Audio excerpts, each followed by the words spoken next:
Powered by Arkansas, for Arkansas. This is Inside Arkansas Live.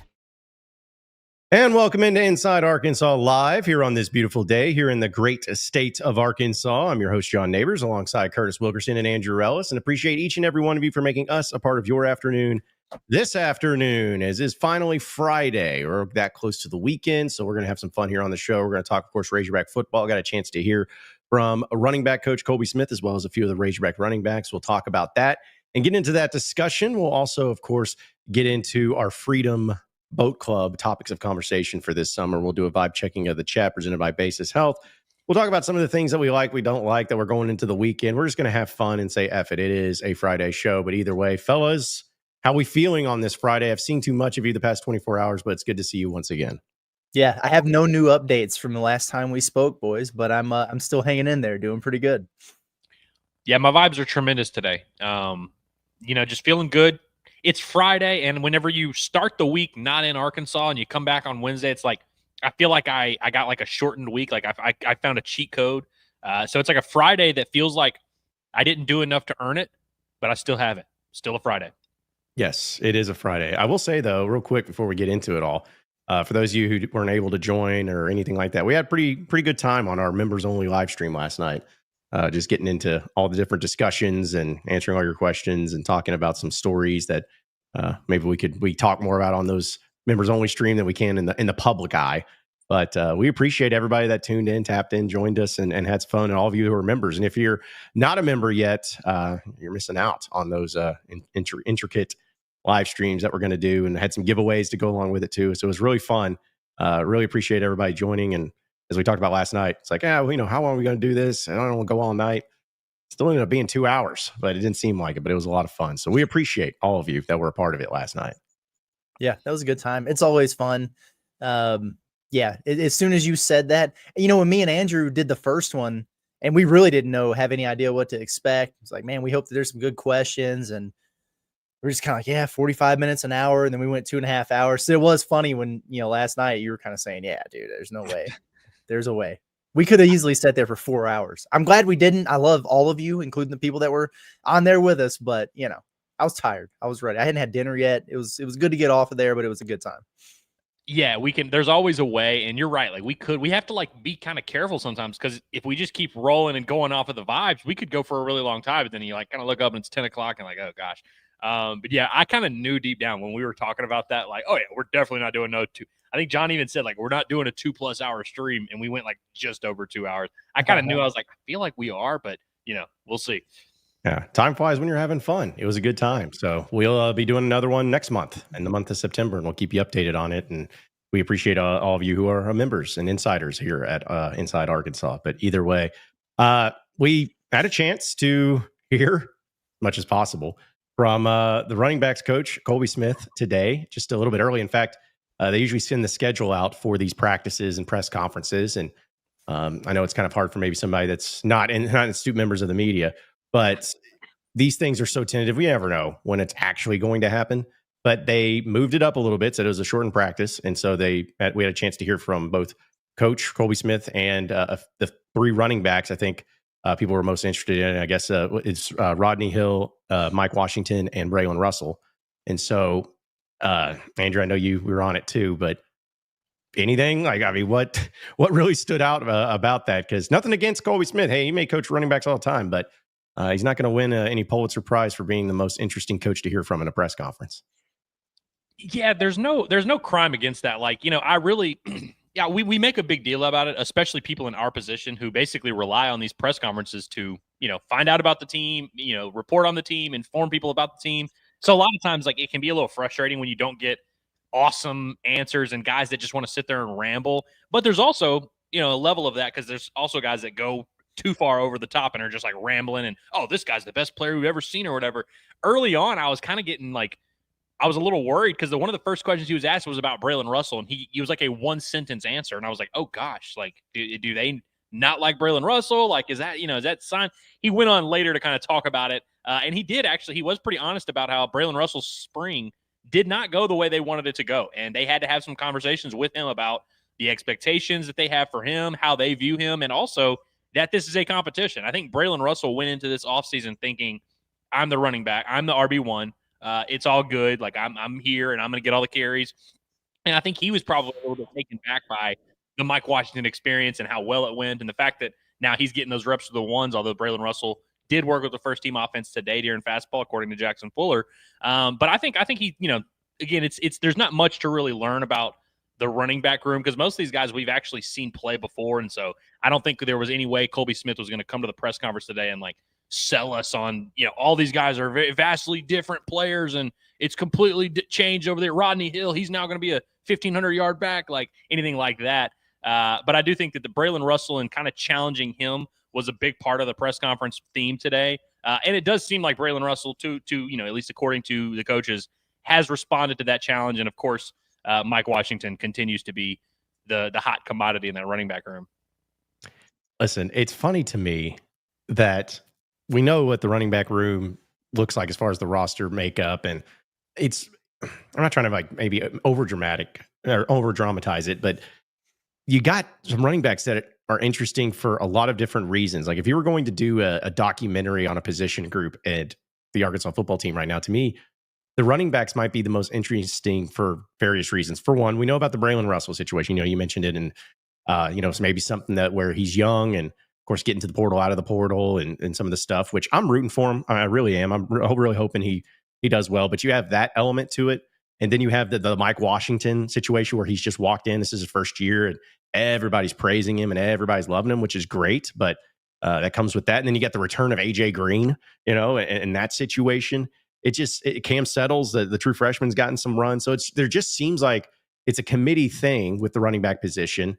But there's just so many interesting stories for these individuals that, sometimes it's just going to be fascinating to see how it actually plays out and who is going to be the featured back. Because I know we'll talk about in our poll question, but it's like, I have no idea who's going to be the number one guy. I could see any of these guys really being the number one guy, but also I don't think someone has to be the number one guy. It's just a really curious type of running back room. I guess when I look at it, I think of it from two different standpoints. I look at the talent and the skill sets across the room, and I think, this kind of shapes up to be more of a platoon. You know what I mean? And we talked about the year they had so many guys who rushed for 500 yards or whatever, including the quarterback. Like I could absolutely see that, and I feel like that's something that could wind up playing out there. But then everything that I hear tells me that Mike Washington is the guy, has been the guy, and is going to be the guy. You know what I mean? When you have somebody who comes in and he's just turning heads in the spring, and it's rave review after rave review. And then he's a summer captain, and he's winning all these competitions with the points or whatever they do for, the workout warrior stuff. And then you get into fall camp, and literally everybody's mentioned the O-line coach, whoever you're talking to is like, oh, hey man, we got Mike Washington back there now. We got Mike Washington. Oh yeah, Mike Washington's a beast. All you hear are these great things about him. And then, the guy that all last year people were saying, oh yeah, Brilen Russell, he'll come back. He'll be the starter. He's going to be the next big thing at Arkansas. This is going to be great. But then he's in the portal, out of the portal, in the portal, out of the portal, in the portal, out of the portal.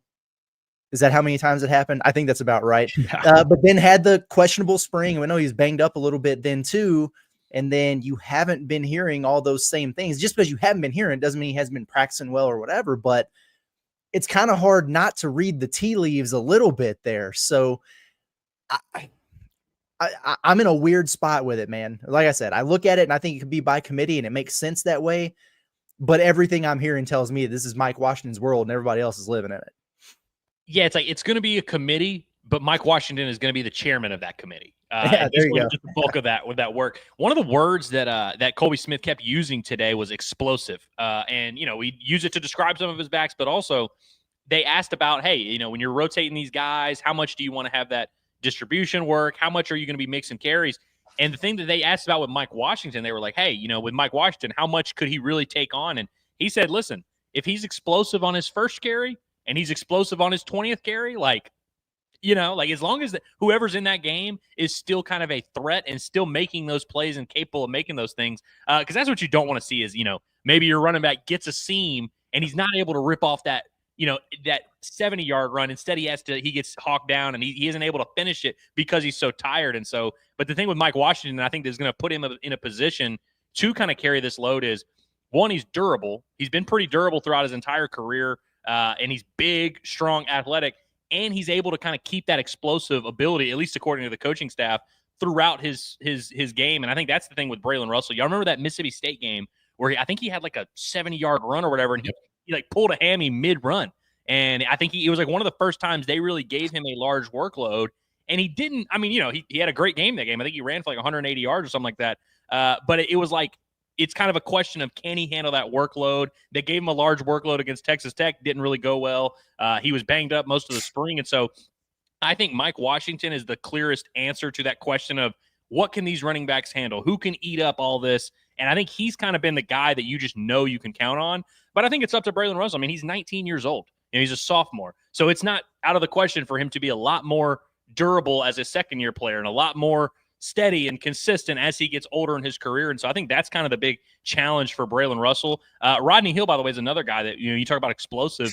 Kolby Smith felt like this offseason, this spring, Rodney Hill's gained his confidence a good bit, and he's made some big plays, and he made some big plays in spring. And, Kolby Smith says he tells them, when you during practice, you're telling your teammates how to view you and what to expect. And so when Rodney Hill made a few big plays in spring, and people are like, "Hey, Rodney, you're the big play guy." Now he doesn't want to let them down. And so I think, of course, you kind of have to keep that carrot dangling in front of all your running backs and let them know, hey, you've got to be on your P's and Q's if you want to get carries. But I think if Mike Washington is the guy that he's been forecasted to be by these players and coaches, I still think they're going to have a hard time taking him off the field. But at the same time, during fall camp, you're trying to find as many options as you can. And it seems like that's what they're trying to do right now.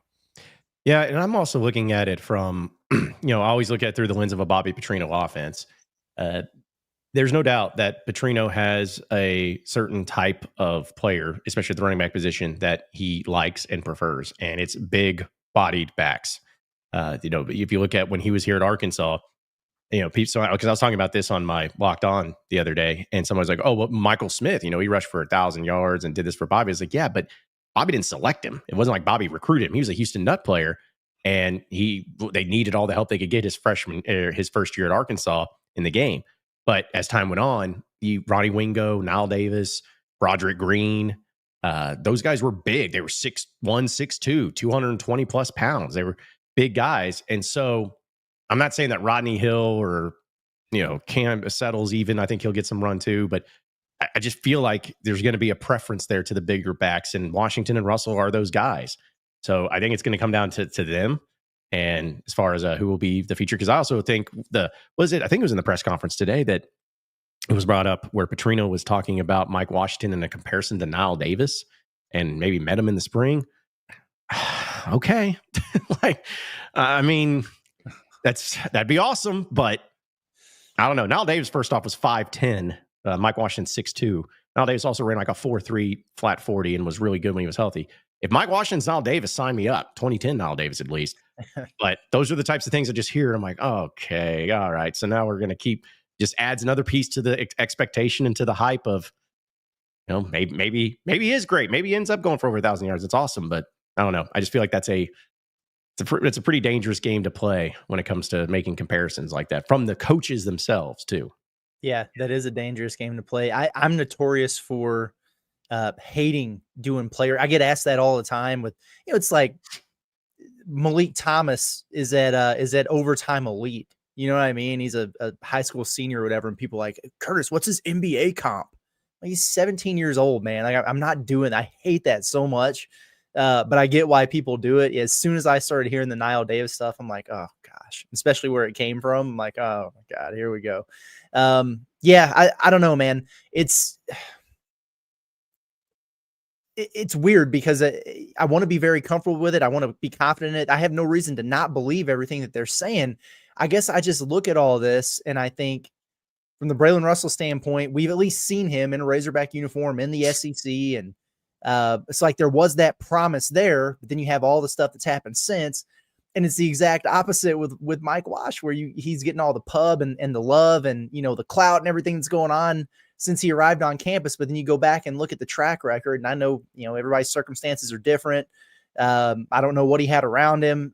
I don't care, but it's not like he's a guy who had 1,300 yards at New Mexico State last year. You know what I mean? Yeah. It's like this big up transfer that everybody was recruiting and everybody was after, and you wound up getting him. So I just, every time I think I talk myself into this one way or the other, I talk myself out of it. And I've done it in like the last 5 minutes here. I just don't know. And I've seen some people in there who are like, hey, and until I see it with Mike Wash on the field, I'm not going to believe it. And then some other people who are not sold on, I'm kind of in the same camp, man. I'm just ready for the games to get here and then we can figure it out, because we're setting ourselves up to be wronged here one way or the other. Yeah, I think that what makes this also so interesting is I think with running back, you could argue more so than any other position, running back is dependent on its surrounding circumstances. And obviously, every position is to an extent. If you're a quarterback and your O-line sucks, it's going to be different. If you're a receiver and your quarterback sucks, it's going to be different. But like running back, you can really have a good running back that becomes useless if you have a really bad offensive line and no passing game at all, no quarterback play. Whereas also, if you have a really good offensive line and a quarterback that is a threat, someone like Taylor Green who demands so much attention, you can have a pretty mediocre running back look awesome. I'm not I know we're referencing Michael Smith twice here. I mean, Michael Smith ran for 1,000 yards in Bobby Petrino's first year on a 5-7 team because Casey Dick was throwing for 300 yards a game, and they had all these receivers, and they just kind of let this 5'9" running back go. And so I think that's what's going to be interesting here is like, and we say this with a lot of positions, it's kind of a cop-out, but it's like with Mike Washington, because I'm with you, Curtis, like I definitely don't know if I can buy the idea that Arkansas just found this guy who's like a third-round pick, like just this monster physical specimen that's going to take the SEC by storm. I'm sure he's going to be fine. I'm sure he's going to be competent, but like I don't think he's going to end up being the type of guy that transforms your offense. But can he be very effective in the role? And can they have a little bit of an interesting run game dynamic with him and Taylor Green and Brilen Russell mixing it in? Sure. And so I'm kind of with you where I'm in wait and see mode. I'm definitely more optimistic than I was 4 or 5 months ago, because 4 or 5 months ago, I really didn't see the vision. Now, at least I'm like, okay, he's motivated, he's big, he's strong. Okay, I can get behind it, but I definitely am not going to go into this thing expecting any guys in this running back room to really transform this offense in a meaningful way. But I don't really think you need to. I think running back, again, is the most dependent on its surrounding pieces. And so if Taylor Green is making the right reads and he's doing his thing and being a threat in the run game, which he is going to be no matter what, no matter who's next to him at the running back position, teams are going to have a big circle around Taylor Green. And so that should benefit whoever it is playing running back there. And so we'll see how they're able to make it work. And I'm excited to see what they can do because I'm with you. I'm tired of talking about the forecasting of potential of a guy that we haven't seen in this context yet. Well, I'll tell you what, as part of our Alumni Hall question of the day presented by our friends at Alumni Hall, you can go to InsideArkansas.com/Alumni Hall, get all the best Razorback apparel using that promo code HOGSBY20 for 20% off your purchase. Again, InsideArkansas.com/Alumni Hall. They have all the Razorback football apparel and all the new stuff coming in, getting you ready for football season. But it was a simple thing of which running back will lead the team in rushing this season. 54.5% says Mike Washington. 43.5% say Brilen Russell. So for you math whizzes out there, that's 1% to AJ Green and 1% to the other. So basically, those are the only two that people even think are even going to have a chance at leading the team in rushing. And I think we're kind of all on the same page too, where it's Mike Washington, maybe a little bit by a nose just from what we've heard and everything. But, Brilen Russell's also capable of being a good running back. The point is, those are the two guys it seems like everybody's on board with and kind of can see in forecasting it. So there we have it. Yeah. There we have it. Yeah. I don't have too much of it. I do think Mike Washington's going to lead the team in rushing. I think it's just a matter of will he be a 1,000-yard back or will it be, like you said, by committee and he's got 770 and that's the most on the team? I just have a feeling, guys. I could be completely wrong about this. I have a feeling that game one, maybe even game two, there's going to be one running back that has back-to-back good games. And I, putting myself in this, I'm going to be like, this guy's it. And then we're never going to hear from him really much again. I just have a feeling that's going to happen. Somebody is going to, it's maybe it's Cam Settles. Maybe Cam Settles because they're beating the crap out of these teams and he gets in and he's reeling off. He's averaging 8 yards a carry. I'm like, oh man, watch out. And then they actually play real competition and it just goes away. I know we're going to have bold predictions once we get closer to the season, but that's going to be a bold prediction of mine. There's going to be a running back that's going to be great in the first couple of games and then teeter off and never be heard of again. You know what I really need to get out of my mind, more so than the in and out of the portal and all that, the bowl game, yes. the Liberty Bowl. that just did not inspire a whole lot of confidence in me. And that was the last time we saw that man in action. I know he's trimmed down and gotten in way better shape and everything like that since. I'm sure he's healthier now and all that. But I do remember, kind of all the back and forth that was going on before that. And then, he practiced a couple times. And so I don't know how great a shape he was, but what was it, like 20 carries for 50 yards or 25 for 50 or something? And I was just like, I don't know, man. It was a weird, in hindsight, and honestly, not even in hindsight, because in the moment, I think we said this, it was kind of bizarre that they played him as much as they did, considering he was not on the team until the week of the bowl game. Yeah. I don't like that. That was actually kind of crazy. Now, I understand you had, a lot of things going on. You didn't have a ton of options. But I feel like that's where, the whole storyline of Brilen Russell this offseason, he's the most interesting man in the world because, one, he wasn't on the team, and then all of a sudden he is, and I wonder what kind of assurances they gave him. And based on that bowl game, seems like they told him, hey, man, if you come back, we'll give you the rock and we will let you cook. And then now it seems like they're kind of not backtracking that statement, but kind of having to reaffirm to him, hey, you do still have to compete for the job. You do still have to show up and practice, and you do still have to be healthy and available. I think Brilen Russell really is like a talented kid. And like we saw flashes of it as a freshman. I mean, he had big moments in that Tennessee game, big moments against Mississippi State. Like he got valuable experience in the SEC. And I think he's got the skill set and the size and athleticism to be a good running back. I just really wonder about the availability and the consistency. And, I think as a running back, that's kind of what you want. You want a guy that you can just turn around, hand the ball to 20 times a game, and you just kind of know what you're getting. I felt like Arkansas had that in Jaquinton Jackson last year. Nobody else seems to remember it that way. Everyone seems to think he was bad. I think Mike Washington is just much more of a candidate to be that, I don't know what to say, bell cow, but just that consistency that you need in the run game of a guy that just, if all else fails, we're going to get 18 carries for 75 yards out of this guy. And we can just kind of build around that. I think Brilen Russell is going to have some awesome moments as a sophomore. I just can't imagine he's going to be the consistent week in, week out, readily available, always healthy, always in the right state of mind, always ready to be that leading force in the run game. And so when I say that Mike Washington is going to lead them in rushing, it's not even because I don't believe in Brilen Russell. It's just like if we're saying we need to wait until we see it with Mike Washington, we really got to wait and see it if we're in Brilen Russell territory.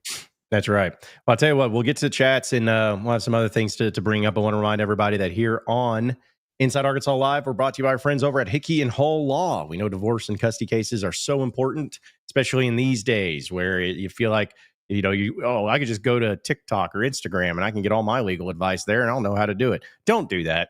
Don't do that. That's just going to end awful for you. Get people that actually know how to handle it in the best way, shape, and form with Hickey and Hull Law, because they are all about the attorney-client relationship and how it's built on honesty and trust. And they also pride themselves on building those relationships with the clients by providing the honest, principled advice and representation. So give Hickey and Hull a call today at 479-434-2414. That's 479-434-2414. You can also check out their website at hickeyandhull.com. You can also scan that QR code right there on your screen. It's Hickey and Hull Law. Things are about to get better. Also, this isn't necessarily Razorback running back related, but it is something that anytime they post something on social media, I want to give them a shout out. But this tweet made me laugh from Razorback Football today. Mini practice photo dump. And then it's just players with massively large heads compared to their body. I don't know why I find this funny. It doesn't make sense, but it is funny. Yeah, that's good. That's good stuff. Yeah. So again, these are the things that I know people are wanting to be like, hey, I want to know about who's doing good, what the depth chart looks like. Like, okay, but yeah, there's room for these things too. I wish they would have done this for Sam Pittman or like Bobby Petrino, put their head big on their body, but like that's they're not going to happen. But this works too. So shout out to them. They between that and then the Auburn tweet that they went back on them with the Taylon Green busting that dude in the head with the karate kick. Yeah, like, you guys are getting into the routine. You're getting back a little bit. All great teams are founded upon a great social media team, and so the Hogs are on a good start to the season.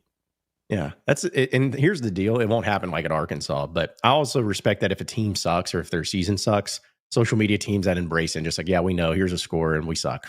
We're sorry. Like, I feel like the basketball, was it basketball that did that? Maybe it was football, but when it was like, here's a score update because they know they're like getting beat badly and they're like, just tweet out, here's your score update. We know you guys are yelling at us, but here it is. So leave us alone. I always appreciate and respect that. All right, let's see a few of your chats here. Shout out to our guy Hayden for super chat. Said for making fun of your hair yesterday, John. It's fine. Thank you, Hayden. Appreciate it. Thank you for the super chat. Let's see. Also, okay, I want to bring this up from Heartbroken Hog. It says, John, I think you misspoke on Locked On Razorbacks today. You implied that 4 yards per carry from running backs is bad production. That's a first down every time if you get 4 yards on your 3 downs. Well, I'll say this to this Heartbroken Hog. When in context of that, I was speaking towards 4 yards a carry compared to what, say, Rocket Sanders did, 5.5 yards a carry, Jaquin Jackson did, or Nile Davis did, where if you have like 5.5 yards a carry, you're an incredible running back, one of the better running backs, usually, assuming that you're getting the carries to go along with it. But also 4 yards, not saying it's bad, but it ain't great. In fact, Curtis, you had some interesting numbers on this particular stat. You know who averaged 4 yards per carry last year? Jackson Dart. You know where Jackson Dart ranked in yards per carry in the SEC last year? 34th. So, Heartbroken Hog, I thought you were like the big football guy. How did you fall for this argument of like, oh, if you just run it? One, that's not how averages work. But also, it's like if this were the argument, people would never throw the football. If like, oh yeah, you just get 4 yards every time and you get a first down every 3 times, we would never throw the football. You have to have some explosion and honestly, it's a little bit different. Like in the NFL, 4.5 yards a carry is like a solid yards per carry. But in college football, I mean, Felix Jones averaged like 7 or 8 yards a carry or something like that. Like it's, in college football, if you're averaging 4 yards a carry, you're going to have one of the worst offenses in the league. Yeah, exactly. Let's see. Hickory Hawk says, hopefully the running back room can pass block a little better than this year, or better yet, hopefully they don't have to pass block. They look like a group that should be able to do it. Yeah. Yeah, no, this was a huge topic today with Kolby Smith. Because you know who he said last year? He said Brilen Russell was their best pass pro running back last year, which honestly makes sense because he's built like a right tackle. But he was like, hey, that's actually one thing that like Brilen, as weirdly as it is, like he's always excelled in that. Like he's always been a solid pass protector. Mike Washington, of course, has a ton of experience. Very large guy. You expect him to be pretty good. He feels like it's like something that could actually be a strength for them. And so, I know that you don't. That's not necessarily something we go into each game being like, oh man, can't wait to see our running backs, get them pass block sets in. But I do think that if you just look at this running back room with the 200, you got about 500 pounds worth of running back out of your first 2 guys. They should be able to protect a little bit in some of those situations. Well, and also too, to your point, it's like to me, it's similar with a center that is struggling to snap the ball in shotgun. You never really care about it until it's bad. It's the same thing with pass protection of running backs. You don't think about it. No, don't lie. You do not sit there and be like, man, I really like that running back in his pass protection in the backfield. You're never saying that. But the time you say it, you even know about it is when it sucks and they're getting blown up or getting run by. So it's the same thing where, yeah, you hope it is. But I don't think at the end of the year this year that anyone, say if Arkansas has a successful offense, they're like, you know what really hinged on? Running backs blocking and pass protection. It helps, but it's not something you just look for unless it's bad. It's usually how it goes. You know who wasn't good at it last year? Jaquin Jackson. If I remember correctly, I mean, if you would check his PFF grade, his like rushing grade was great. And then his pass block grade would be like 38.4 or whatever. And obviously it can be skewed by just 1 or 2 here or there. But like, I actually remember that being a topic of conversation that we talked about a little bit. It was like, oh, Jaquin Jackson's kind of struggled in pass pro a little bit. Well, quick story real quick to that. I don't know if it's necessarily relevant, but I always like the Bobby Petrino stories. You guys remember London Crawford, the wide receiver for Arkansas? Oh, yeah. He was a Houston Nut guy, came over and played for Petrino. Good wide receiver, but from my understanding, I remember someone told me that he was maybe not getting as much time in 2009, I guess, at the spot or getting as many touches that he did a year before. And what the conversation was is because the guy I was talking to, he says, Petrino does not play you unless you block downfield as a wide receiver. He's like, in certain wide receivers, they don't like to block. They just want to catch the ball, and do that stuff, but they don't want to block downfield, so you're not going to play. I think it'll be maybe a similar thing, too, if you're a running back. It's like, if you don't pass block, I mean, listen, you can be a great running back, but it's part of it, especially if you want to make it to the NFL, because last time I checked, you got to pass block in the NFL effectively as a running back, and that's something that people look for, so it is important. See, Trey says shortened practice must have been a Monday practice on a Friday, so Saturday will be a Tuesday practice. That one got me. Anytime we have the opportunity to do the Sam Pittman schedule thing, we got to do it. Yeah. That should be the name of whatever our new football show is going to be, Monday practice on a Thursday. Yeah. But yeah, Trey, you know what it is? We were talking about this right before we went live, though. They're scrimmaging tomorrow. So basically tomorrow's a game day, So they're getting these boys ready. A little light walkthrough today. That's right. In fact, I feel like that's the way, instead of them sending us this calendar schedule of the practice, just send us a video. They can make it in a Loom, so that way it takes forever to process. But we could just have it to where Sam Pittman's just telling us the practice schedule. And then I'm like, that would be better. That'd be more fun. Tomorrow will be great, because we'll get a lot of information, and the scrimmage is close to everyone, including media, but they'll give us stats afterwards, and we'll hear from Sam Pittman and players and everything. So we're looking forward to breaking that down and talking about it, but we're going to get another classic Sam Pittman because he's going to do the thing where he's like, well, we did good on good. Then we did a little bit of bad on good. We did some good on bad. We did ones on twos and we did threes on ones, but then we did twos on twos, and he's going to go through all that stuff and everybody's going to be like, what the hell? And the only person that's not going to be trying to write it all down and figure it out is Trey Biddy, because Trey Biddy speaks that language, man. Because he used to explain it to me, because Sam would do that stuff with the practice days and everything and how they broke down the scrimmage. And I'm like, what the hell is he talking about? And he's like, listen, man. And then he just repeat the exact same thing. I'm like, I don't understand it any better. But what I'm looking forward to tomorrow is us trying to, because we're going to get some stats, whether it's from Kyle or whoever. They're going to say, oh, so-and-so caught a 40-yard touchdown. So-and-so, ran for whatever yards, or he had 3 touchdowns. And we're going to do the thing where we're like, now, did he do that against the ones? Did he do that against the twos? And, Antonio Jordan caught 3 touchdowns. Was it against the threes? Was it, and so it's like, that's going to be a fun little cat and mouse game. Can't wait. And also, too, like what you guys were saying, if I was Pittman, because apparently people love messing with Trey Biddy in these press conferences, coaches do, like calling him out and everything. But what Pittman needs to do is be like, it was ones on bad, twos on good. Just like really just mix them all up and then go crazy with that just to confuse everybody. That'd be great. Let's see. Also, a few more here talking about with running backs. Ryan says, am I crazy to think a slimmer Brilen Russell could be a beast? If he isn't at least a 1A, 1B option, he will be portal bound for good after this season.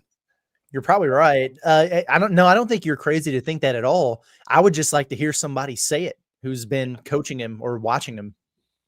You know what I mean? Yeah. It's not like there's been a lot of rave reviews there just yet. And, even the 20 minutes or whatever that folks are out there able to check out practice or whatever, I'm not hearing a whole bunch of people saying, boy, Brilen Russell today. So I don't know, man. Like I'm not trying to discount him at all. I'm 100% sure that he's going to be a major factor in the running back room there. But I agree with what you're saying, Ryan. I'm just waiting for somebody on that coaching staff or a team, somebody to be like, oh yeah, he looks like a beast out there. Instead of, well, he can be, he's capable of it. We need this, we need that. Like, let's see it, man. Yeah, you're 100% right. Like in theory, in premise, yeah, like Brilen Russell absolutely could be a beast. And I don't think if he comes out as a sophomore and really takes a step forward and is a legitimate, by the end of the year, we leave the year and we're like, damn, Brilen Russell really is a top back, like a go-to back in the SEC. It wouldn't surprise me one bit. Like it really wouldn't. But it also wouldn't surprise me one bit if he misses 4 games. Kind of falls in the rotation, starts pouting and, threatens to transfer and ends up with 300 yards. That wouldn't surprise me either. And to your point, Curtis, on we would just love to see someone, because again, we went into the offseason not thinking Mike Washington was very good. And then we heard enough coaches and players say it to where we're like, damn, this guy actually might be pretty good. If they had done that with Brilen Russell, we would gladly be like, hey, does Arkansas have their next great back in Brilen Russell? We would be having that conversation, but we're not having it because it just hasn't been there. And also, he wasn't really a participant in spring ball from the sounds of it. Whether when he was on the field, he was checked out, and when he wasn't on the field for most of it. And so I think the availability is another thing. It's like the dude just hasn't played a ton on or off the field, practice, anything. So I think we're just kind of in wait and see mode with a lot of these guys, but Brilen is kind of the biggest X factor because the ceiling is pretty high, but also the floor is pretty low. Yep. Also comes from David. He says, guys, I've almost talked myself into liking Trevor Jackson and thinking there may be a competition for second string quarterback. Help me. There's not. Where did that come from? There's not. What are you seeing that just was like, oh, Trevor Jackson, that guy. He's got it. KJ Jackson is unequivocally the number 2 there. I would say Trevor's in competition with the other the Grayson kid for the 3rd spot, honestly. Yeah. Well, the thing is, and that's okay because he's a true freshman and you got to transfer that. Like it's not like, this massive disappointment. They got him in the midnight hour because of Madden transferring out. So it wasn't like they're like, man, we got to make sure this guy plays and stuff. Like, who knows? Maybe he ends up playing down the road and maybe plays somewhere else. I don't know. But I mean, I just don't know. There's no ifs, ands, buts about it. If Taylor Green's QB1 and QB2 is KJ Jackson, then that's it. Like there's no controversy or anything like that. And that's because KJ Jackson's balling out. Like he looks really, really good. It's not because Trevor Jackson stinks or anything like that. I think he's here for a reason, and he's playing the role that he was brought in to play right now. Yeah, I was just gonna say the other aspect of this is that like QB2 is not really up for grabs because KJ, every practice report I see is like KJ went 4 for 4, KJ went 3 for 4, KJ went 5 for 5, KJ went 2 for 2. It's like that dude just completes passes, man. Like I think he's a very he's got a very good understanding. I think he's taking the leap forward that you like want a guy in his second year, and we'll see how much time he ends up playing as the number 2 quarterback. But I haven't heard anybody like in or around the program that's been watching that's like worried about KJ Jackson in any way. I just remind everybody that here on Inside Arkansas and Inside Arkansas Live, brought to you by our friends over at BetSaracen. If you sign up today with promo code BOOSTED, you will get a 100% profit boost to use on a bet of your choosing. Here are the details of it. You just got to make sure the betting odds must be plus 5,000 or shorter, so plus 3,000, plus 1,500, anything like that. It can be any type of bet, pre-match, in-play, single, parlay. It can be any sport, league, or event. It's for new players only, but at a $25 max wager, just use that code BOOSTED, BOOSTED, for 100% profit boost on the app today. So download it on your iPhone or on your Android. You can also get to betting online at BetSaracen.com. It's BetSaracen, Arkansas's #1 sports book. All right, so a few more of your chats here too, because I know we get some other things that we'll dive into as well. Let's see. Also, James is saying, not drinking the Kool-Aid on the O-line improving. We hear the same crap every year from Pittman. Before we respond to this, I do just want to say, has Sam Pittman even been hyping up this offensive line? Because honestly, like I'm sure he has said something good, but like, I don't know if that's like been a storyline or a narrative that like, oh, Pittman is convinced they have this awesome offensive line. I think Mateos even like I wouldn't even say that Mateos yesterday was like, oh, dude, we got a line, boys. We got us a line. Like, I don't really think there's been a ton of Kool-Aid necessarily, has there? I mean, the only thing I can think of is that he said that they were bigger and that they got some depth. But as far as that goes, I'm not buying it. So I don't know which Kool-Aid. It's not from Sam Pittman if you're drinking Kool-Aid. Well, last thing I'll say, though, on the offensive line. Last year, when we were talking about offensive line, I think the three of us were like very, very skeptical.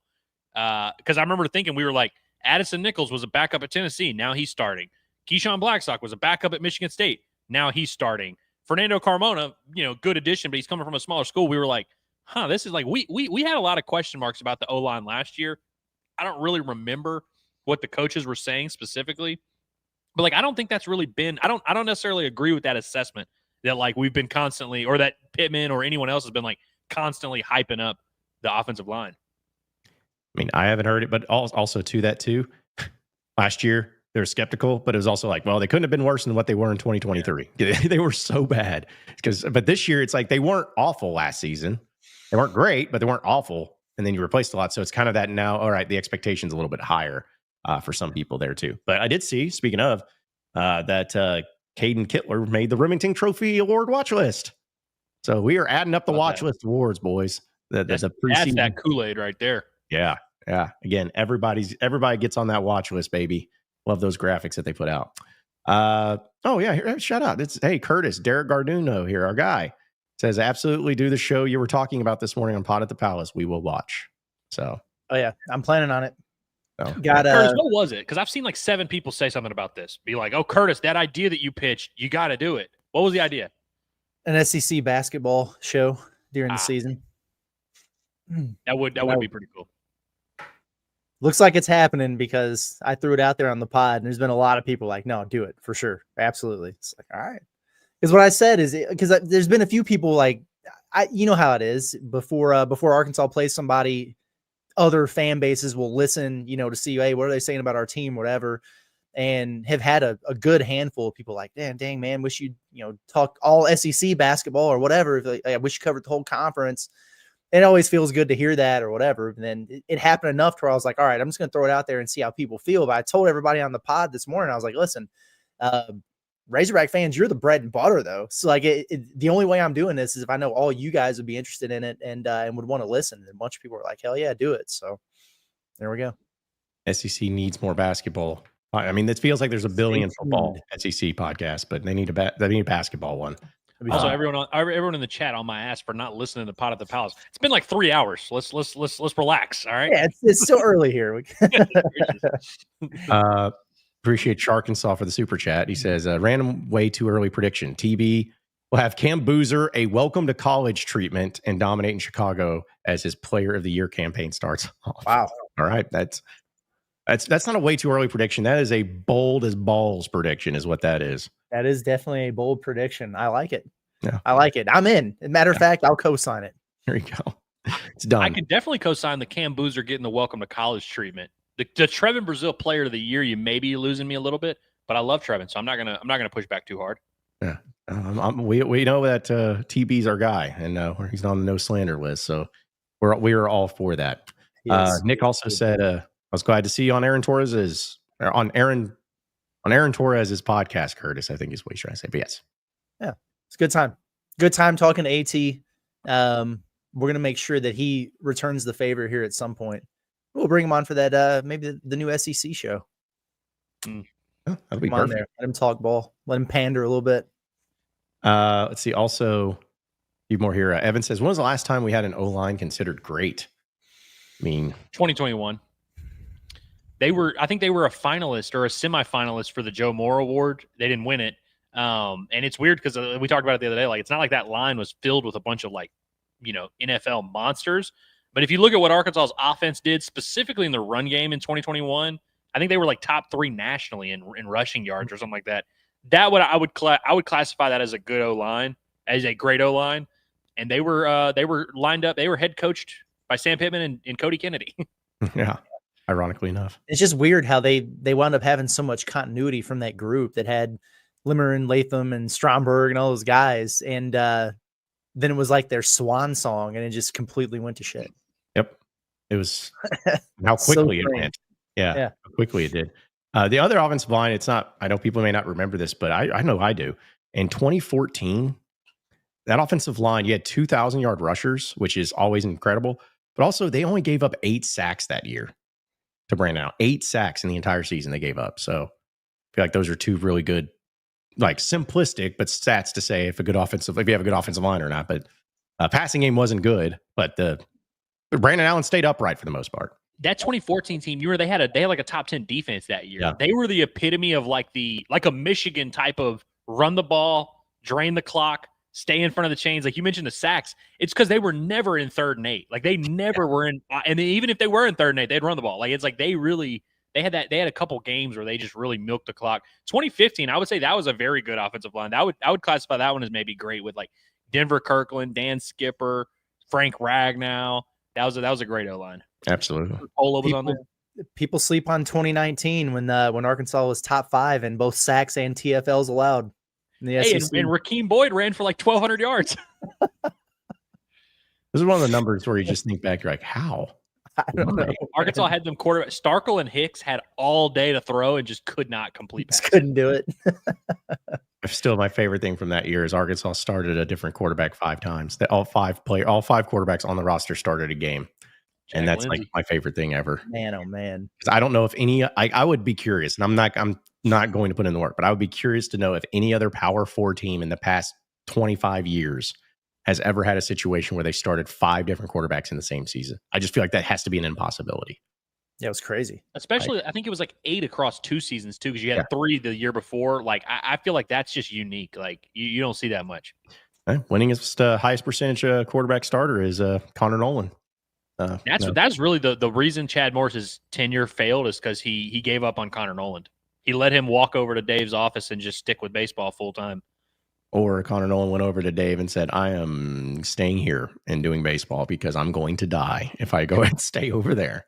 So, Dude, he had to start an SEC play where he had practiced football that whole week and then started on like Saturday, and he was like 84 to 86. And I was like, all right, we got to stop. We got to stop this football stuff. oh, man. I'll tell you what, we'll have more into your chats and some other topics, but I want to remind everybody we're brought to you by our friends at Basis Health, where they're changing the way that healthcare is delivered by providing those mobile medical visits to the comfort of your very own home. A doctor will come to your home for urgent care, primary care, IV hydration, and so much more. It's Basis Health. They're here for you when and where you need them the most. Learn more at basishealth.org today.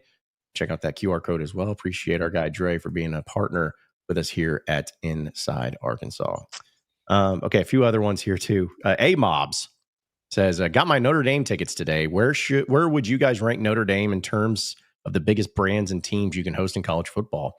To me, it's got to be 1, 2, top 3 at the worst. But I mean, Texas is probably 1, right?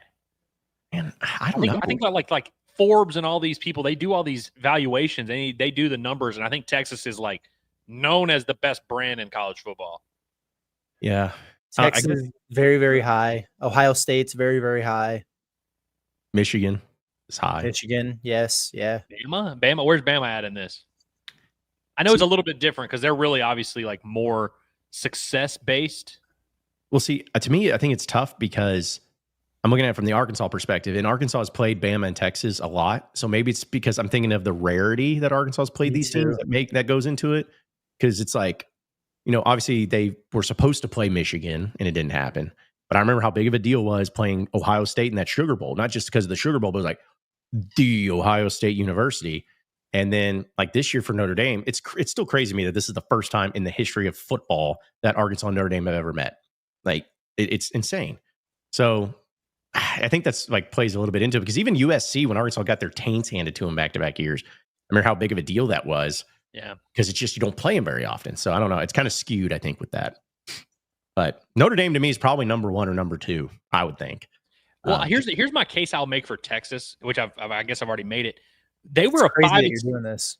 No, I mean, like, I'm just thinking, like, the year that they came to Fayetteville, 2021, it was Sark's first year. They were coming off of like a 7-5 year. They went 5-7 that year, and it's widely considered like the best crowd we've ever seen at Razorback Stadium. It was like a big deal. Now, obviously, Arkansas, Texas have a rivalry that plays into it. But like, I think about like if anybody not in the SEC hosted Texas, it would probably be the biggest game on their campus from the last decade. You know what I mean? Like, and I think there's like probably only a handful of schools that fit that description.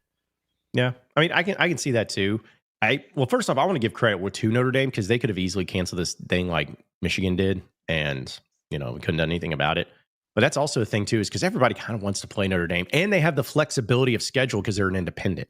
That I think that's maybe, as weird as it is, maybe why it's not as big of a brand as maybe I think it is, because it's easier to schedule. I'm not saying that they just schedule anybody, but because they don't have the rule of the ACC and they have to schedule a certain amount of games, or maybe they do. But we know that they got to play USC every year, and a few other teams. But I think that also plays a factor into it to where they don't have to. It's not like, okay, well, we got 8 games already for this year and maybe be able to fit you in 2020 or 2886 or whatever. But it still bothers me that they're an independent. I really don't like that. And that's never going to change. They got too much money. There was that one year where they weren't.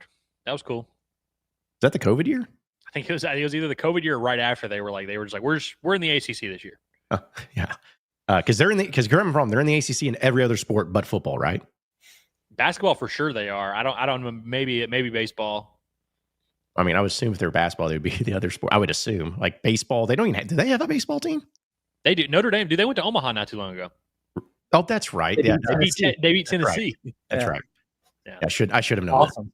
Basketball is also a thing that like just exists on its own sometimes. Like I think there's some schools like obviously Gonzaga is probably not an example of this. Do they play football at all? Gonzaga? No. They're just West Coast Conference. I feel like there were some teams that were like Big East in basketball, but like not Big East in anything else. Yeah. Back in the day. Yeah. Because a lot of them don't have football, so it's weird. Like UConn has football, but the Big East doesn't sponsor it, so they're Big East, and I don't know. Some of that stuff's weird. Seton Hall, like what are they? They're just like only basketball. Right. Well, it's like because in Little Rock Trojans, aren't they in the Sun Belt or something? And then, but they don't have football. Am I making that up? Dude, I've lost control of the Group of 5 conferences because like Louisiana Tech went from the WAC to the Conference USA, and now I think Louisiana Tech's going to the Sun Belt. And there's been like a few other ones, like the CUSA. I used to have it memorized. I do not know the CUSA at all anymore. Yeah, it is pretty crazy. Also, too, speaking about the like conference realignment and where conferences are at and everything. Notre Dame, that basketball coach that was there forever. What was his name? Notre Dame, Mike Bray. Yeah, Mike Bray. Never liked that guy. I don't know why. Coach K guy. I think so. I just never liked him. I feel like he was overrated, and I don't know. That was just me though. I couldn't even name a Notre Dame player that was really great. I'm sure they had one. Luke Herringody. Luke Herringody, bro. Oh, that was awesome. when you said Mike Bray, Luke Herringody like popped into my brain. I just like saw like them standing next to each other. Luke Herringody was the only Notre Dame player I could care about. That was so perfectly timed. I can't believe that just happened. That one. Let's see. Also, this is just funny. Hog Blitz is like, John, watch Dan Mullen this year. He may be one and done there and headed to Fayetteville. All right, I'll be on the lookout. Okay. He's on. Or so you, Hogs Blitz, are you saying that Dan Mullen is on the future Arkansas head coach watch list of the year? Like, do we need to put a graphic out that he's on the watch list? Because if that's the case, we're gonna have to watch him. I love that this is like a behind the scenes exclusive. Dan Mullen was like retweeting stuff about Arkansas last year. Like it was like, I don't think he was like even trying to hide it. Dan Mullen would come to Fayetteville in a heartbeat, I think. And I think he should be considered, frankly. Oh gosh, just all he's got to do is take Barry Odom's team into the CFP this year, and dude, he goes 9-3 at UNLV. Sign him up. I can't wait for a coaching search. I want Arkansas to do really well, and I don't want Sam Pittman to get fired. But I can't wait for a coaching search. It's gonna be so much fun. All right, a few other things here too for the chats, real quick. Again, appreciate everybody hopping in with us here on a Friday because it's we're just hanging out and. Looking forward to again tomorrow. Yes, what time will it probably be? I'd assuming that, did we say 1 tomorrow probably for our practice football? That's probably a good conservative estimate there. Yeah, 1 o'clock. Early afternoon, people. Early afternoon, we're going to do it. We'll try to keep you updated on it, but we're at the behest of the scheduling of the Razorback football program and where they do their press conferences. So, yeah. Yeah, because I mean, tentatively, the presser is set for 11:45, but we just know that to not be the case. It's also going to be a long one. Like Sam Pittman will go for at least a half hour with all the questions and stuff they're going to be asked about that. So yeah, I think. And I'd like to hear from the players too, because sometimes you get like, some extra stuff from the players, or they'll be the first time we've heard from Talon all camp, right? Yeah, because I'm sure they'll bring him in. Yeah, they'll bring him in, and it'll always be nice because sometimes they'll be like, Pittman will be like, oh yeah, we had a few interceptions. I can't remember who got them. And then the players will be like, oh, it was so-and-so and so-and-so and so-and-so. So we'll have to really sit there for like a full hour with those press conferences. But yeah, I bet 1 o'clock is safe. Sounds good. Out of curiosity, is there a player that has not done a press conference this fall camp that we're surprised that hasn't been on the press conference? I know they still have some positions and stuff but I was trying to think if there's been somebody that hasn't. I thought that they were going to bring Talon in that first day, like before whatever, because it was Pittman and we were like, oh, they're definitely going to bring TG in here. But then wasn't it like Swery and Cam Ball or something, or somebody in Cam Ball? Yeah, I think you're right. Yes. I don't think Talon was there. I could be wrong. Maybe I'm tripping. Trying to think who else. I don't think there's been any like big ones. Offensive line, who have they brought in? Carmona was obviously that one of those first days or something. I know Carmona spoke. Kolby Branham. I can't remember who else. Corey Robinson, as well as crap, dude. This was just happened yesterday. Like what the? Yeah, it was other guys. Kolby Branham, Corey Robinson, and Marion Harris. So has Carmona gone, or did he go that first day? He went like the first, I think, because I could be wrong. Like I said, it doesn't matter. We can go back. But for some reason, I thought maybe Talon and Carmona spoke before any fall camp happened. Like it could have been that. I don't know. But I think we're pretty safe in thinking that Talon Green's going to speak tomorrow. Yeah, when the quarterback speak, he'll speak. Yeah. Maybe we get a backup quarterback. Maybe we get somebody in there to talk about KJ Jackson. Speak to him. I don't know. Hope KJ balls out in the scrimmage tomorrow, and we start hearing about it. Yep. Quarterback controversy in Fayetteville. Yeah, let's do that. Let's go down that road. I'll tell you what I can't wait to hear is that Cam Shanks housed a punt in the scrimmage. Because you know how they like fake it?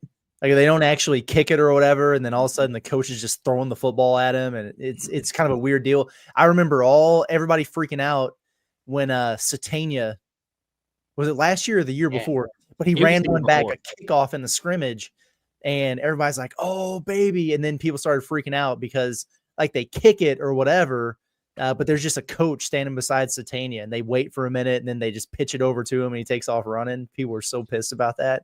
Cam Shanks is good for it tomorrow, though. Well, I'm going to tell you this right now. You Razorback social media team, I got a great one for you. Do that exact thing, but you blur out the coach that hands him the ball. Yeah. Like Tennessee did with blur, just blur him out, and then you just see him have the ball next to him. If you do that, Arkansas is going 9-3. There we go. I do, by the way, speaking of the social media team, I do always look forward to after the scrimmage, they'll always post like a little highlight video. It might be 20 seconds, it might be 30, but it's always cool to like hear about the plays from Sam Pittman and be like, oh yeah, so-and-so had a big run. And then later that night you see it on the video and you're like, oh, that was that Brilen Russell 50-yard touchdown. Yeah, no, that'll be great. That'll be great. Okay, let's see. There's something else I was going to... Oh, okay, so I'm going to ask you guys this question real quick. And this may be a poll question I end up using for next week because I think it's fascinating. We're talking about, and I'm going to give a shout out to the person on Twitter that suggested this, but for this season, we've talked about running backs today a good amount. And obviously, we talk about passing and Arkansas and Taylor Green, all that stuff. But I'm curious what you guys think for comparing it to last year and what happened. Arkansas last season rushed for 2,402 yards as a team. They passed for 3,571 yards as a team. Which of those yardage marks do you think is most likely they have more of this season than last year? Rushing for sure. You think they'll have for sure more than 2,400 yards? I don't know about like they will definitely do it, but I just think like if Taylor throws for more than 3,500 yards, like that's like I thought it was kind of crazy when he did it last year, and they ended up having to just throw a lot. I think they could be a little bit more dependent on their run game this year, but who knows? Yeah, I'd probably say that too. Because that's like that's not even 200 yards a game or 200, like a little less than 200 yards a game with 13 games. I think they could run for over 200 a game. You got two big, strong running backs, and you've got a Taylor Green and they're probably, if he's healthy, going to run the heck out of him. So yeah, maybe he gets sacked a little bit less. That would be cool. That'd be cool if that happened. They had like 285 yards of sack yardage or something last year. It was crazy. Yeah. Also, we could have just done this what's more likely thing, but Arkansas scored 30.9 points a game last year, gave up 25 points per game last year. Do you think which one of those ends up being more or less? And if you don't want more defensive, like talking about what's a better, you think that the points per game offensively improves over 31, or you think the defensive points per game given up improved from 25 last year? I'm inclined to say that the points per game actually might be a little bit lower. Only because they had a couple games that skewed it. Again, you gave up 63 or whatever to Ole Miss. I know you can't just take that game out, but it's like that's a 4 or 5 point swing right there. 70 ball, yeah. UAPB, and then they how much they put on Mississippi State? Like, are they going to be that bad again? Yeah, that's fair. Yeah, I could see both totals being lower. Yeah. Which is, I don't know. That would suck. Just at least give us some. Yeah, there you go. Arkansas just really run the ball up or run the score up on Alabama A&M, and because correct me if I'm wrong, guys, didn't they go to 10-minute quarters too last year against UAPB in the second half? Probably. Yeah, they did. They did. Yeah, I remember they did that a few years ago, and so yeah, I think it was it 49-0 at halftime or something like that. Yeah. God, man, that was like Arkansas. Did Alabama A&M beat UAPB last year? Like that I do not know. I'll find out. We can carry on. I'll find out. Yeah, so this is the championship game. Put the numbers together. Like that's what was crazy is last year Arkansas could have, if they played a full game. I'm not saying they would have, but they could have gotten 100 points if they wanted to. Like, they beat the hell out of them, 52-24. Oh wow! Alabama A&M did or UAPB did? Alabama A&M did. Okay, so they're like and it is what it is, but they're better, I think, than So they're between those two things. The 70-0 game, they are somewhere in between that. Somewhere in there. Yeah. They were losing at the end of the first quarter, but man, yeah, it's crazy thinking back to that game, and that got me all like excited. It's like, oh man, easy money. I will say that game though helped me get all that money from that Oklahoma State game with that from BetSaracen with the prop bet on Jaquindon Jackson. I'm always thankful for that one because that guy, when he waved to cheerleaders, I'm like, yep, that's it. This guy's got it. It's gonna be all right. Let's see. We'll have our summer topics of conversation and some fun stuff to talk about too. But Jacob on our LinkedIn. I don't know if you guys watch us on LinkedIn, but heck yeah. Do you guys think KJ Jackson could be a three-year starter, even though we have little to no game film of him? And I honestly, it's hard to say anybody can be a 3-year starter in college football at the current landscape. It really is. Ask me after he plays a half of football between the Alabama A&M and Arkansas State games. Yeah. And then I'll feel a little bit more comfortable. Here's the thing I'll say about KJ Jackson. And because like I've really always liked him. Like since he got on campus, like I just remember last year in spring, like getting to watch him. I was just like, man, I like him. I think he's accurate. He's he's more accurate than you probably like with running quarterbacks. A lot of times they have this narrative that like, oh, they're like super talented and like big plays, but they don't, do all the little things right. KJ is really not that way. He is a very good athlete.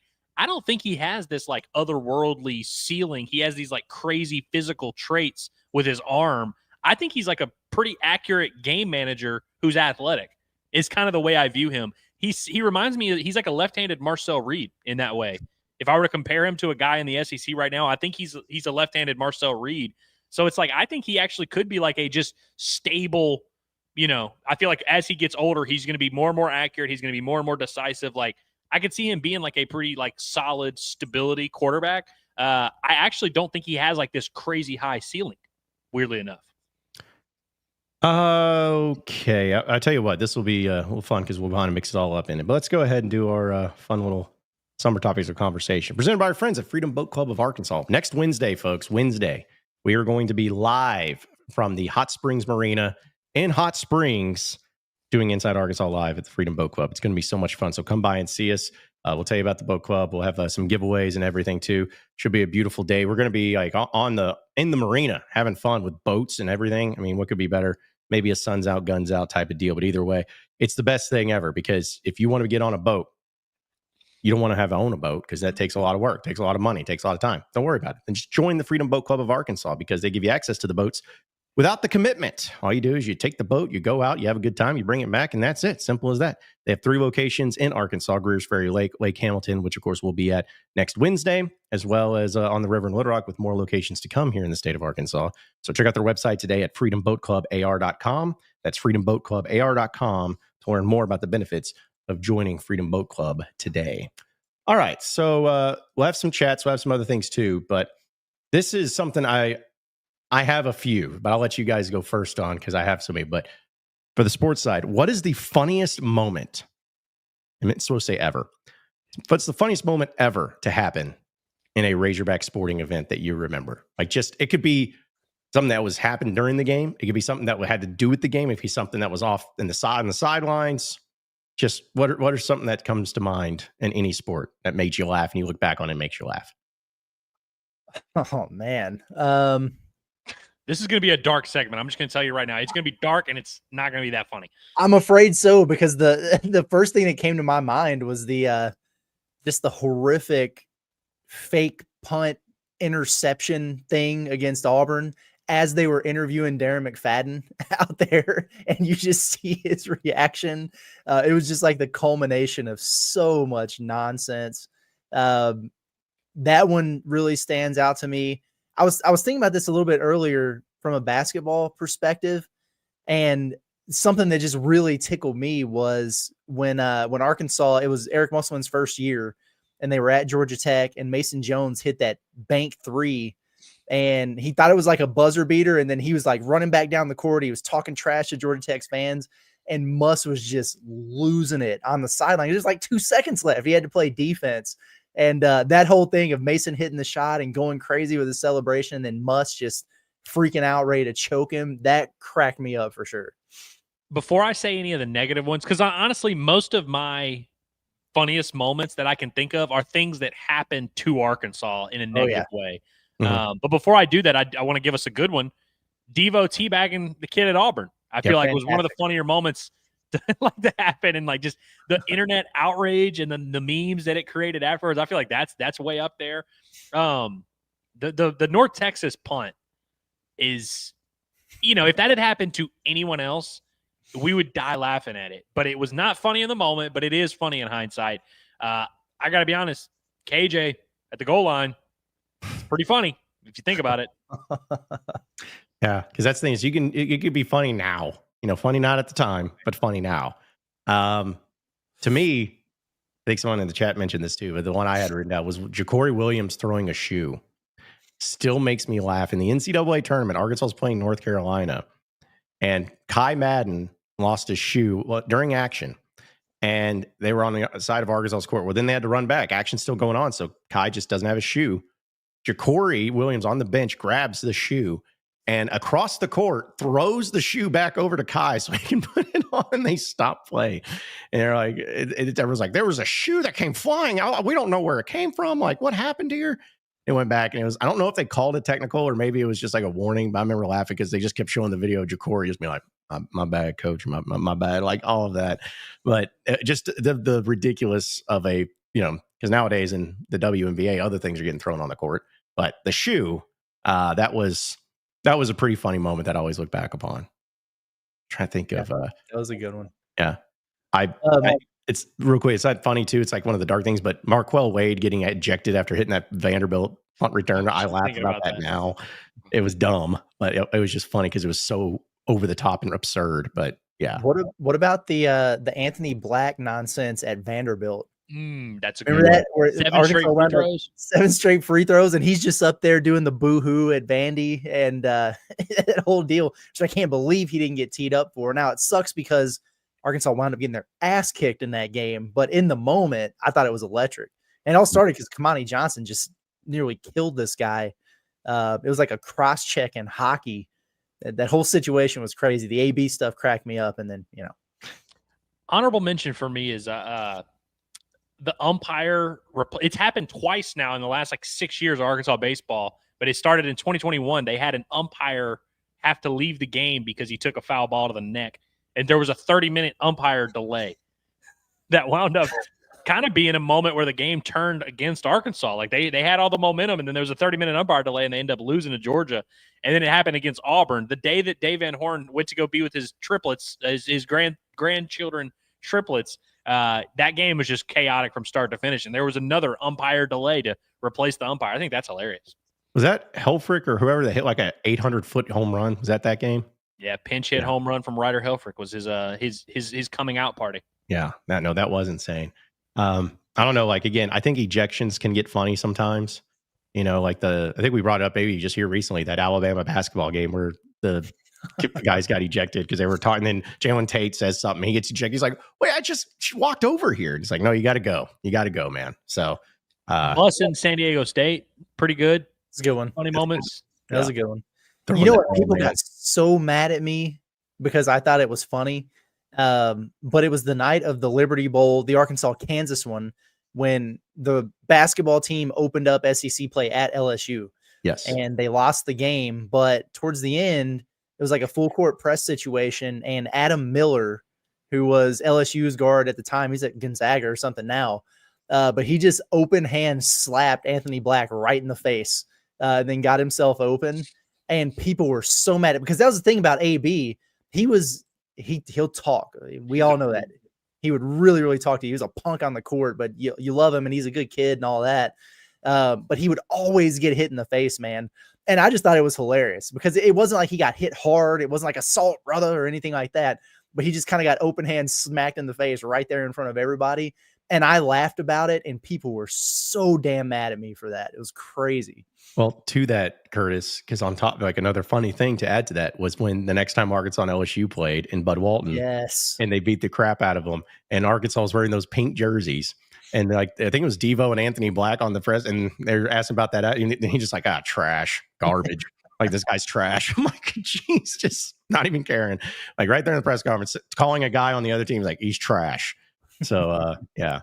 Isn't it? I don't know if it's good or bad or all the above of the fact that so many of these funny moments came during the Eric Musselman era. Like it never had any sort of lack of entertainment for the most part. But yeah, one of my favorite pictures is still that Muss throwing that L to the fans of New Mexico State in that Hawaiian shirt. It's fantastic stuff. Just awesome. I have a few more too that I was thinking of. Oh, actually, Jonathan brings up an old school one, the streaker at the Matt Jones game versus Ole Miss. I remember that. That was weird. Yeah, he was wearing a Razorback thong where he had a hog on his hog. On his hog. Wow. On his hog. And he had a big hog hat. And he went up to Matt Jones in the huddle and pinched his butt. Like he got that far onto the field and he wasn't running fast. Like he just was that. It just shows you how things have changed a little bit since 2002 or whatever it was. But yeah, that was quite the thing. And then he just got decked by a state trooper and all that. But what was crazy, rumors have it that in the student section, everybody, because this is back when people carried cash, they pulled like all this money. They're like, hey, how much would you give if this guy does this? And apparently paid for like his bailout and then some. So no harm, no foul. But that was a different time in society. Nowadays, he wouldn't even be able to get onto the playing field without being like tased, most likely. Although I don't know, some people do. Yeah, you kind of just have to throw rubber wieners out there on the playing surface now. Yeah. Can we talk about that real quick? Like we can. It's getting out of control. It's out of control, man. Like we got to stop. And I know that part of it is because apparently there's certain sports books that are putting bets on the color of said thing, and that's adding into it. But I guess they ended up making an arrest for one of the people. And like a teenager, a picture of a 9-year-old girl. Yeah. Yeah. That's where it becomes a big problem. You know, I wish they were doing this at NBA games instead of WNBA, you know, because it's that's poor taste or whatever. But yeah, the kid looked like he was arrested for something else. I'll tell you that. Yeah. He looked like if you had like made me like draw a picture of who I think is the culprit, like it would look a little bit like that guy. Yeah. He looks like a guy that would throw a dildo on the court at a WNBA game. But it just like anything in life, this is a prime suspect of throwing a dildo on the court. Just like anything in life, though, it can be funny once, it can be funny twice, maybe. But just when you really start trying to push it, like for instance, if we were sitting in the same room right now, and I let it rip and farted, we would have a laugh. Mm-hmm. But if I kept farting repeatedly, it wouldn't be funny anymore, and it'd be like, all right, listen, dude, like for real, like you got to stop farting. It's just that way with anything else. Like the first time I saw it, I was like, that is hilarious. Wow, they threw one out on the floor. That's funny. But now I keep seeing it, and I'm like, okay, it's like you can't keep getting me with that. Yeah. No, that's a good way of putting it. It's like you got to go on the next gag. Like just do something else. But yeah, it's got to stop. Find a new toy is what John is saying. Got to stop. Anyways, there was going back to the real topics of conversation. Yeah, we're talking about serious stuff. Yeah, this is serious business here. Well, was it real quick though?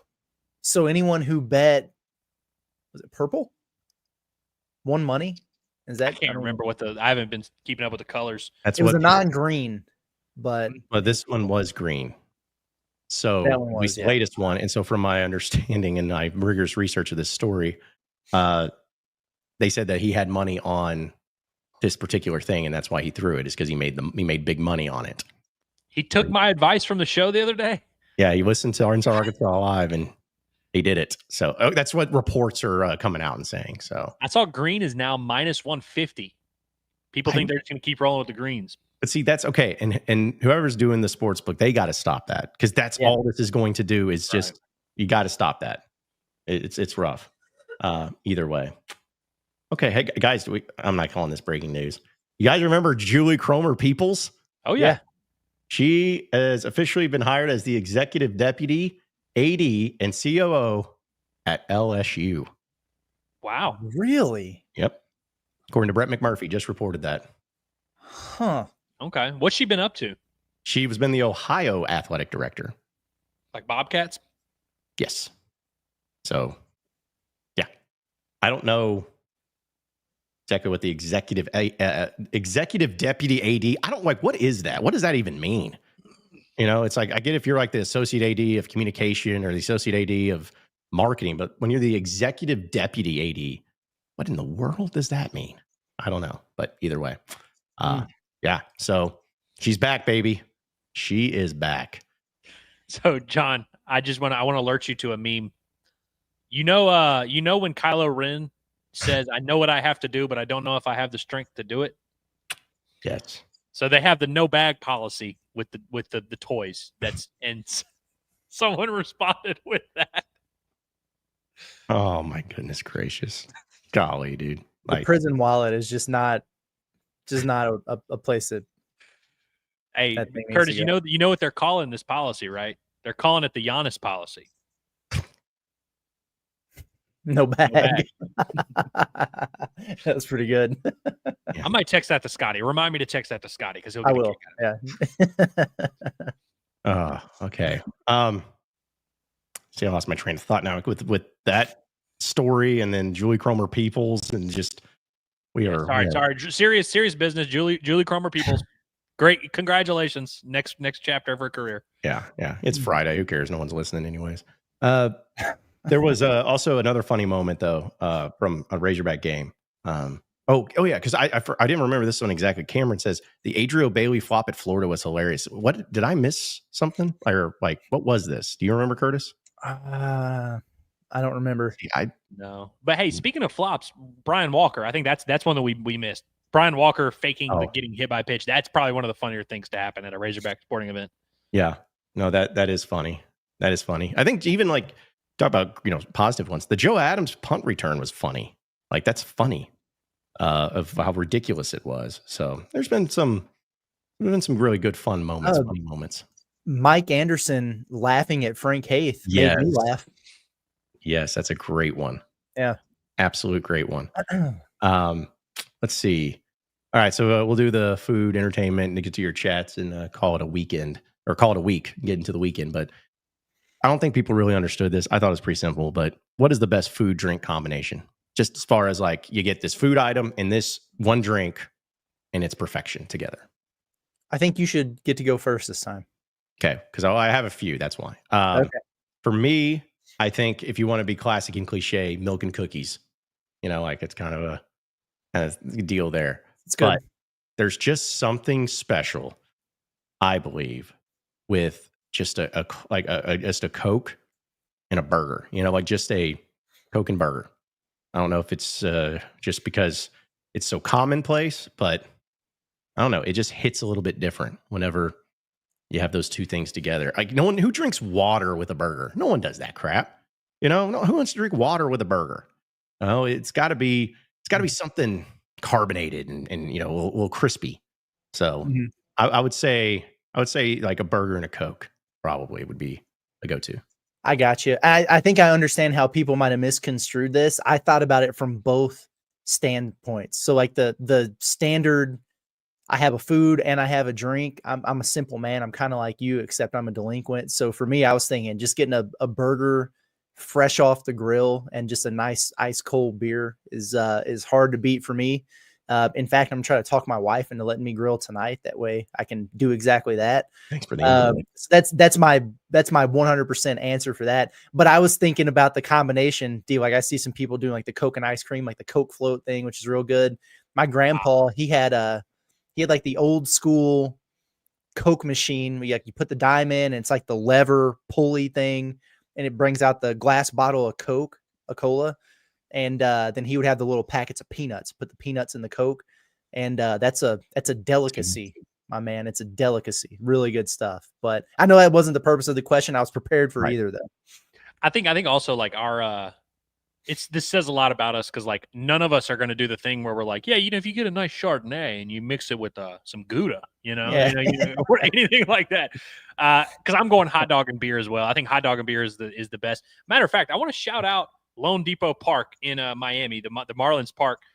Probably the worst food selection. Not even worse, like the quality. They don't have many like restaurants or like cool places like. They don't even have like a cool bar. They have a little bitty Budweiser bar, but it's like not that big. But they have a little thing called the 305 stand where everything is $3 or $5. $3 for a small drink, $3 for a hot dog, $3 for a nacho, $5 for a beer. But it's always like one specific beer. It was Budweiser. and then $5 for like these little pretzel things. I used to I was tearing up that stand. In the 2 days that I was there, I tore it up. But like, yeah, just a hot dog beer from there. If you can get a hot dog and a beer for $8 combined at a big league game, that's huge. That is huge. And so in lieu of my recent experiences, I gotta go just hot dog beer. I just don't think there's anything better than that. It's living right, honestly. What about like very specifically a Coca-Cola from the fountain at McDonald's on ice with their fries? No, it's very good. I mean, dude, listen. I think that's y'all are talking to a guy that like drinks Coke for breakfast. Like I any food combination that has Coca-Cola in it, I'm cool with. I'm signing up for that. And we can also establish the power rankings of the most commonly way that of Coke products. Power ranking number 1 is fountain, number 2 is can, number 3 is bottle. Plastic bottle. Wait a minute. You're saying fountain bottle, one? yeah. Fountain's 1. Yes. Is it 1? At McDonald's it is. At McDonald's, yeah. Okay, at McDonald's, yes. Well, yeah, I mean, I don't know, man. I like it. If a can is okay, here's the thing. Sometimes you get the canned Coke that has not been properly refrigerated. If the can is properly refrigerated and it's cold, I love the can. Yeah, I mean, Bottle's the bottom. Bottle is the absolute. The plastic bottle, that is the worst way to consume anything. That is horrible. I hate that. Yeah, but I will say glass bottle. Glass bottle up there. Yeah, but nobody does that anymore. But just think like there was a time where that was like the only way you could get a Coke was in a glass bottle and all that. But yeah, it's because it's kind of the same way I feel like people with beer too. Like not that beer's in plastic bottles necessarily, but it's like draft beer. Some people say that's the best way, and then can beer after that. But have you seen the I don't know, I've seen it like on social media a lot lately. I don't know why it's been in my algorithm, but the old school way where they would make Cokes like in the old diners, like you have to squirt the actual syrup and then it's the shooting the carbonated water and you got to stir it. Went viral for like a year. Yeah. This 97-year-old diner does Coke the old-fashioned way. Yeah, man, that was a classic. I have a new nominee that just popped into my brain.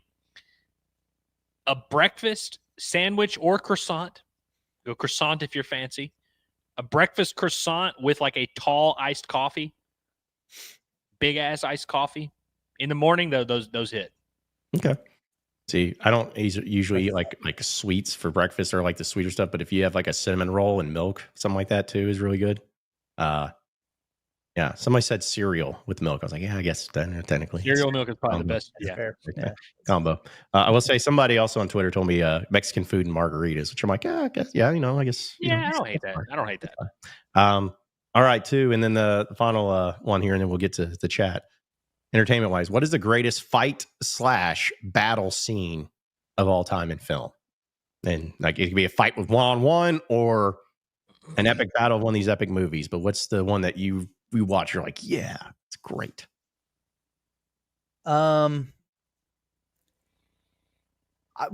first of all, anytime that I get the opportunity to watch Rocky and Drago, I do it. I mean, I'd sit and watch it 100 times in a row, and I don't even have to watch the entire movie. I just watch the fight because I don't know. There's something about it, man.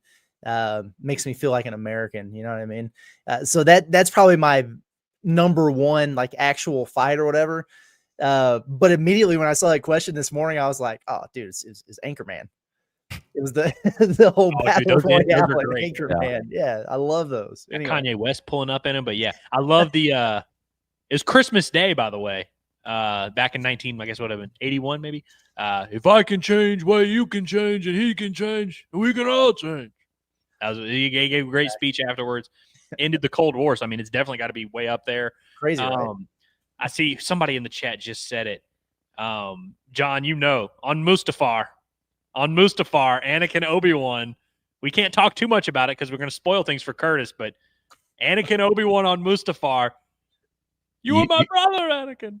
You underestimate my power. Yeah, no, that great read that he had. It's like a 30-minute scene, by the way. So it's very good. Honestly, dude, my 1-1 of all time, Avengers Endgame.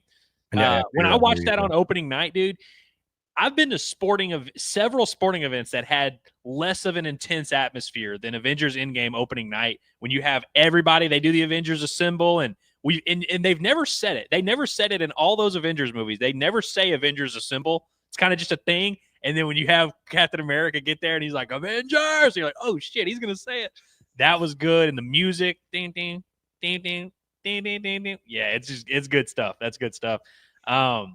Man, I mean, there's so many Star Wars ones. I mean, shit. You go episode 1, Phantom Menace, Obi-Wan, Qui-Gon, and Darth Maul. That was one of the better. I feel like that set the standard for like what fight scenes should look like. That was very good. Yeah, I mean, listen, there's a lot of them. Do you guys remember the movie Kingsman? And it was like that when he was in that church and he was just like blowing people away, and he headed to the background of Free Bird. Like that type of stuff. I feel like if it's a fight scene that's done in one shot, it's really cool looking because it looks so real, even if it's got some CGI and stuff. But I've always felt like those were really awesome too. And just the camera work is obviously very important. If it looks legit, if it feels legit, that's the way. But man, there's just like some of the epic movies like Braveheart. I know it's maybe not as dated now, but like having massive people go at it and fight and just see all that. But I will say, to me, the Game of Thrones Battle of the Bastards might be one of my favorite ones of just really cool, a lot of cool moments. So, Curtis, you've probably seen the GIF of the Battle of the Bastards. It's like there's a guy and there's a whole crowd of people running at him, and he's just like staring him down. It's a cool shot behind him, and he like pulls out his sword as like 1,000 people are running at him. If I show you the GIF, you'll be like, "Oh, I've seen that before." That's from Battle of the Bastards. It's some good stuff. Yeah, that's pretty good. Shout out to Ramsey Bolton. Yep, pretty awful person. So okay, well there you go. There's for that. So before we roll out of here, let's get to some of your chats. Actually, real quick, chat, but bringing up another funny moment in Razorback. I had to add this one. I forgot about this one. The guy mooning up there at the top. I think about the game. That was another good one. Yeah, that was good. Yeah. The people got accused of who it was and why they were doing it. And I remember people were like mad about it. I was like, okay, like, come on. The guy dropped his pants. You ever been to the circus? I mean, come on. Just let the guy live. That, though, is also an example of something that gets under my skin more than anything else. Mooning? Do not do Shark and Saw when you are playing a blue team. Yes. Don't do it. That's good, yeah. And if you're going to do it, have like red shark colors or something, like if you're going to do it. Yeah. Same. No, I feel the same way, Curtis, because I remember the Bucks at when Arkansas had the Qualls putback dunk against Kentucky. They all were behind it wearing purple ties, but the color on it looked blue from the TV. And I'm just like, listen here, I'm gonna go on a rant. You triggered me, Curtis. If you're going to a Razorback sporting event, I don't give a flying you-know-what about what fraternity you're in. And I'm pro-frat, but like, save it for something else. It's a Razorback game. You're in the student section where Razorback colors, you incompetent little pricks. Okay? That's all I'm going to say. Don't do stupid stuff like that. That's all I'm going to say. So, anyways. So, John, are you anti Shark and Saw, as in the guy that listens to the show and comments? Do you like him? No.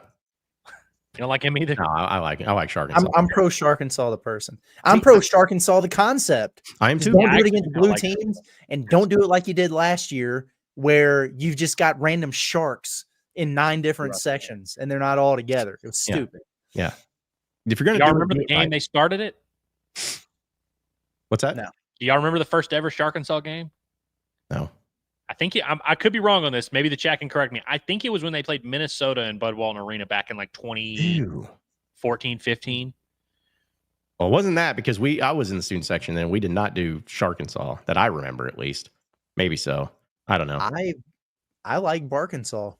I do too. It was awesome. Dude, like, I'm a big Clifford the Red Dog fan, so Yeah. See, and that thing is like, I'm not anti that of like just being like, you guys should all wear the Razorback hog on your shirt and nothing else. It's like, I don't know. I'm not that, but like, don't be dumb and be like, oh, we're gonna wear our own colors so we stand out. Everybody think you're cool. We're not wearing red with blue shark. It's like, all right, cool. Yeah. You made everybody look stupid in this whole thing. Everybody looked dumb because of you. Golly. There was another chat that I was going to bring up. This is what really boils John's nuggets. Yeah, and really just crawls in my crawl. I don't know whether to crap or go blind. I guess I'll close one eye and poot. Let's see. Dalton says, Pulley and Curl getting suspended 2 minutes before game time for flirting with Mississippi State cheerleaders. That was pretty good, too. That was an all-time. Yeah. 52-0. They lost to what was that? It was Joe Moorhead was the coach at Mississippi State. And he didn't even have a good tenure there, but he beat Arkansas 52-0. No. Joe Moorhead was there 2 seasons. Chad Morris's 2 seasons, and he had a combined score of 108-6 against Arkansas, and he got fired. Imagine that against the one SEC team. You do that, and you get fired after 2 years. Golly, man.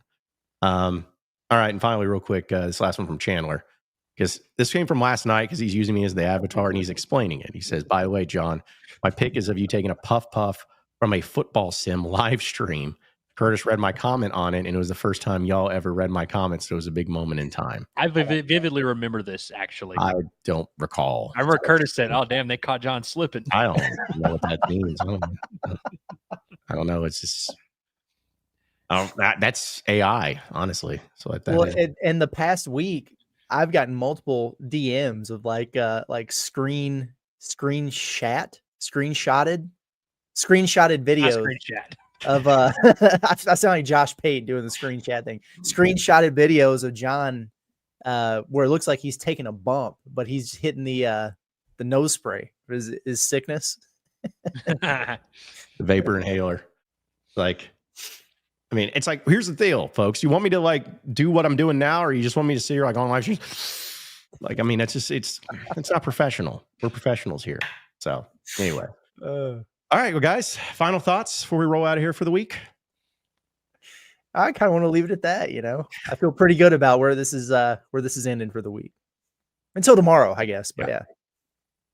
Lead with love this weekend, folks. And yes, and hopefully that love will lead you to our live stream tomorrow, talking some football and the scrimmage. Yeah, round 1-ish, 1 o'clock-ish, early afternoon-ish. Whenever we are able to go, we're going to go. So just be on the lookout for that. We'll go live here on all of our platforms of Inside Arkansas. But we appreciate each and every one of you listening and watching. And be sure to subscribe to us here on YouTube. You can also check us out on social media at Inside Arkansas. You can also check out our audio podcast wherever podcasts are found, whether it's Inside Arkansas Live, Pod at the Palace, or the Bombastic Podcast. And we will keep it going for there. So that'll do it for us today. For Andrew Ellis, as well as Curtis Wilkerson, I'm John Neighbors. Same sports show, same sports channel. Next Monday, have a great weekend, everybody. We'll see you tomorrow around 1 for our football